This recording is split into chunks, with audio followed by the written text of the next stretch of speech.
আবারও চলে এসেছি নতুন একটা রেসিপি নিয়ে।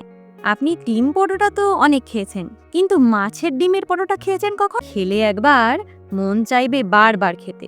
যাকেই খাওয়াবেন সেই বলবে এতটা টেস্টি। চলুন তাহলে দেরি না করে শুরু করি আমাদের স্পেশাল মাছের ডিমের পরোটা। এই রেসিপিটির জন্য একটা বড় পাত্রে নিয়ে নিচ্ছি 2 কাপ ময়দা, হাফ চা চামচ লবণ, 1 চা চামচ চিনি, 2 চামচ সাদা তেল। সব উপকরণ ভালোভাবে মিশিয়ে নিচ্ছি। এরপর অল্প অল্প জল দিয়ে ময়দা মেখে নরম একটা ডো তৈরি করব।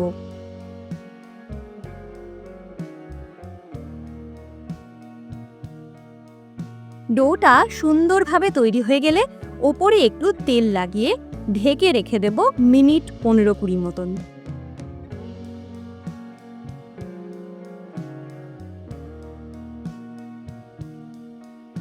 একটা কড়াইয়ে জল গরম করে নিচ্ছি। তাতে দিয়ে দিচ্ছি 1 চা চামচ লবণ, হাফ চা চামচ হলুদ গুঁড়ো।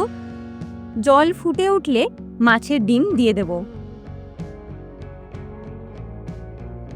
ঢেকে দিয়ে 10 মিনিট সিদ্ধ করে নেব।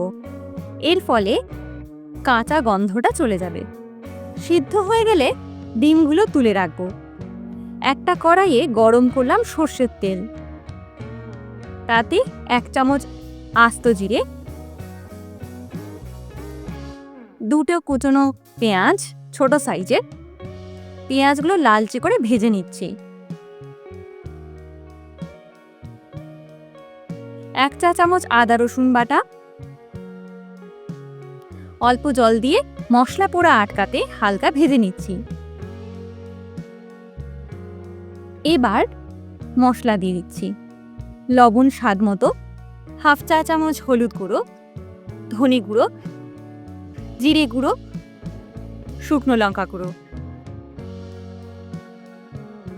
সব মশলা ভাজা হলে সিদ্ধ মাছের ডিম ভেঙে দিয়ে দেব।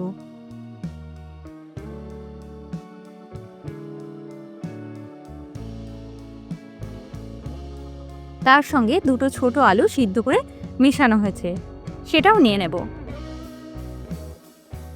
সবকিছু ভালো করে ভেজে নিচ্ছি।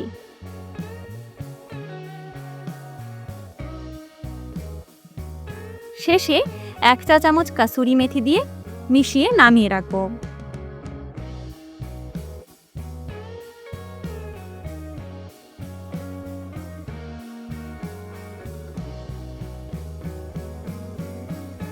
ডো থেকে ছোট ছোট লেচি কেটে নিচ্ছি।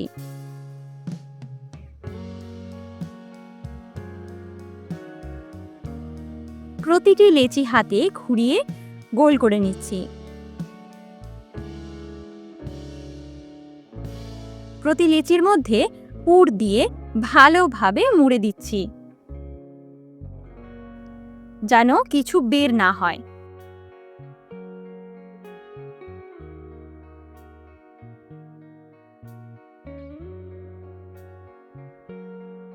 এরপর হালকা করে বেলে নিচ্ছি, না খুব মোটা না খুব পাতলা।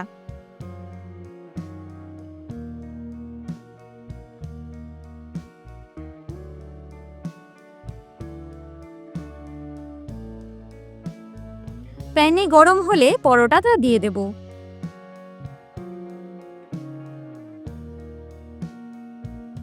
উপরটা সামান্য শুকিয়ে গেলে তেল দেব। মিডিয়াম আঁচে উল্টে পাল্টে ভালো করে ভেজে নেব। এক এক করে সব পরোটাগুলো একইভাবে ভেজে নিচ্ছি। দেখুন, মাছের ডিম পরোটা একেবারে রেডি। খুব টেস্টি, ঝাল মশলা ও সুগন্ধে ভরা। আপনার বাড়ির সবার মুখে হাসি এনে দেবে এই রেসিপি। ভালো লাগলে ভিডিওটি লাইক, কমেন্ট এবং শেয়ার করতে ভুলবেন না। চ্যানেল সাবস্ক্রাইব করে পাশে থাকুন। এমন আরও নতুন রেসিপির জন্য বেল আইকনটি প্রেস করে দেবেন। দেখা হচ্ছে নেক্সট ভিডিওতে।